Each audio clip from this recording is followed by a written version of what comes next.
Hello everyone, welcome to Trade Breakdown on EU.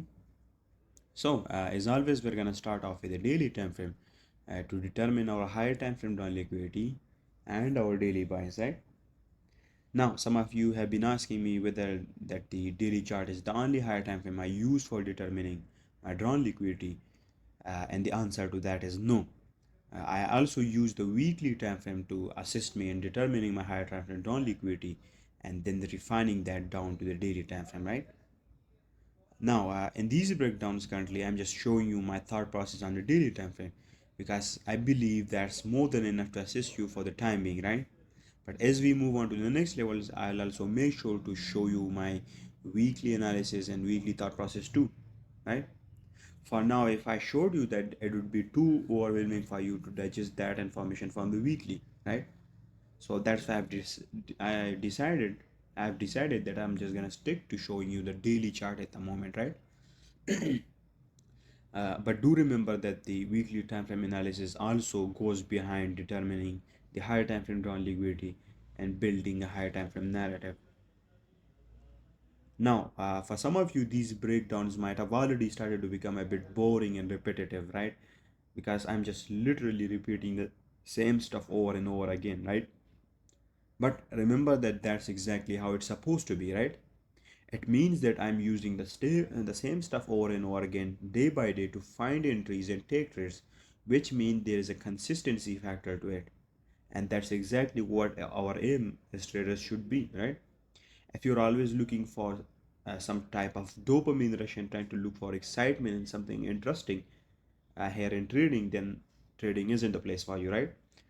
Now, of course, at the beginning, it will be exciting for you to learn these new things, and that's how it should be. But as you keep spending time with the charts and gain more and more experience, you'll realize that you gotta do the same stuff every single day without anything new, right? You gotta repeat the same stuff over and over again to find trading opportunities, to find trade ideas, and to do your analysis on the higher time frame, right? Professional traders and consistently profitable traders have the same repetitive routine, right? They have the same repetitive routine, the same boring system, and the same reoccurring trade ideas and entry models that they use, right? They've almost became detached and blind to it, right? They're almost emotionless about it. And that's exactly how it's meant to be, how it's supposed to be, right? And you should try to familiarize yourself with this psychological aspect, right? So that whenever you feel like you've been bored, or you're repeating the same stuff over and over again and it doesn't feel good to you, you should remember that that's exactly how trading is, and that's exactly how it should be, right? Professional trading is about repeating the same stuff over and over again and having consistency in your approach, right? And consistency comes with discipline, right? And discipline is doing the same stuff no matter how you feel, no matter how you think about it, but just believing in yourself, believing in your modeling system, and just doing it, right? No matter what. Now, the thing with new trader is that they think that you always have to be highly energized and exciting, right? Whenever you're doing your analysis and taking trades. But believe me, that's not how this stuff works. It's extremely different than what you have in your mind, right? You'll have to repeat the same shit thousand, if not hundreds of thousands of times, as long as you keep trading, right? You'll have a single model, a single entry setup, and you're gonna repeat that every single day, right? And of course, it's going to be boring and repetitive.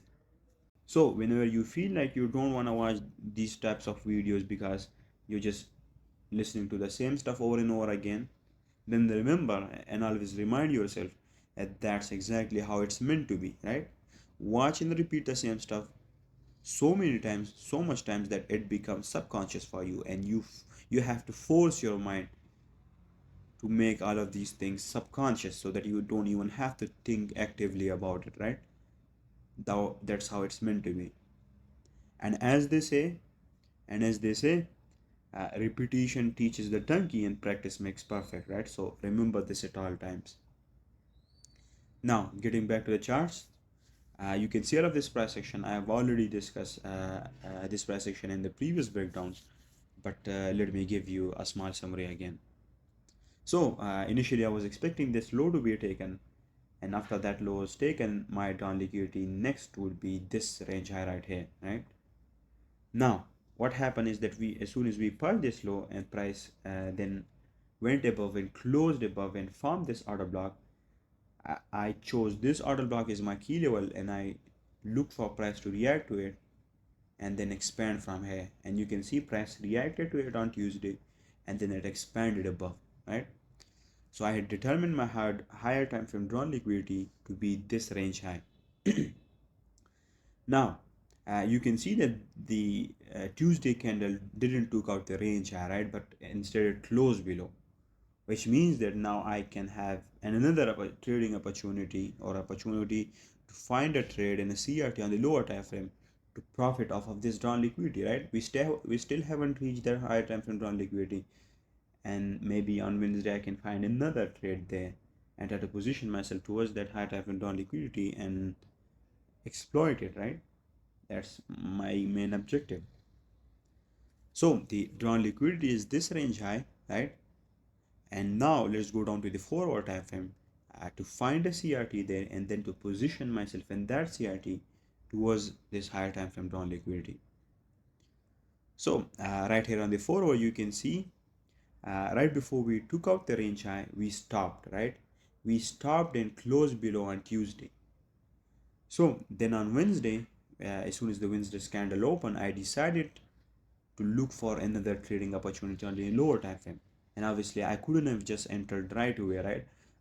I first of all had to find a CRT there and then trade that CRT on the lower time frame, right? So on the 4 hour, initially I was expecting this 4 hours candle low to be taken as a CRT and then price to expand above from there to take the range high and reach it down liquidity, right? I was initially expecting this candle's low to be taken, right? But then what happened is that I looked at the DXY or the dollars chart, and what I saw is that we had a SMT divergence with DXY, right? And what happened is that on DXY on dollar, we filled the 4 hour FVG with the next candle, but Euro dollar or EU struggled to take out this CRT low and struggled to fill this FVG, which means that we had an SMT divergence, right? DXY filled the FEG, whereas EU or Euro dollar couldn't, which means that we had an SMT.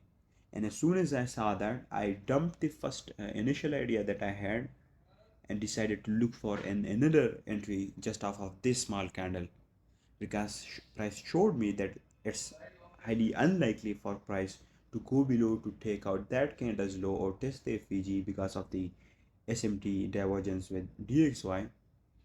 So I just decided I'm going to look for this candle to be purged and I'm going to trade off of that instead of the other one, right? Does it make sense? Now, don't worry, there will be a separate whole chapter on SMT divergences as well. And there I discuss everything that there is about it. But this is why I decided to look for just this candle to be taken instead of the other one, right? I knew you were gonna ask me this question if I hadn't discussed this part. So that's why I shared it with you so that you aren't confused as to why I chose that candle instead of this one, right? So that is the answer to that. So I initially expected this candle is a CRT for price to reverse from, but then saw the SMT divergence with dollar, so decided to adjust to the new situation and decided I'm going to choose this candle as a CRT, right? Now this candle in itself is really small, right? And if I just choose the high of this candle as a target, then that wouldn't offer me a favorable risk to reward ratio, right? Because the range is too small. But we know that we've got this range high right here, which I could use as a target, and the CRT that I've chosen would be just used for finding an entry and putting my stop loss at the right place, right? So as soon as this candle was purged, I decided to look for a model 1 entry here on the lower time frame on the 15 minute, right? And let's see what we've got on the 15 minute. So right here you can see this is the CRT low right here, and it was purged right at the open of the London Ovaltine zone during 2 a.m. Eastern time, right? Which made it a high probability CRT because it was purged at a key time, right? So after it was purged, I decided to look for a model one entry there, and took an entry here right after this order block was formed, and my stop loss was below the order block low, and I targeted the higher time frame dollar liquidity, which was the 4 hour or the daily range high, right? That is the whole trade breakdown on you.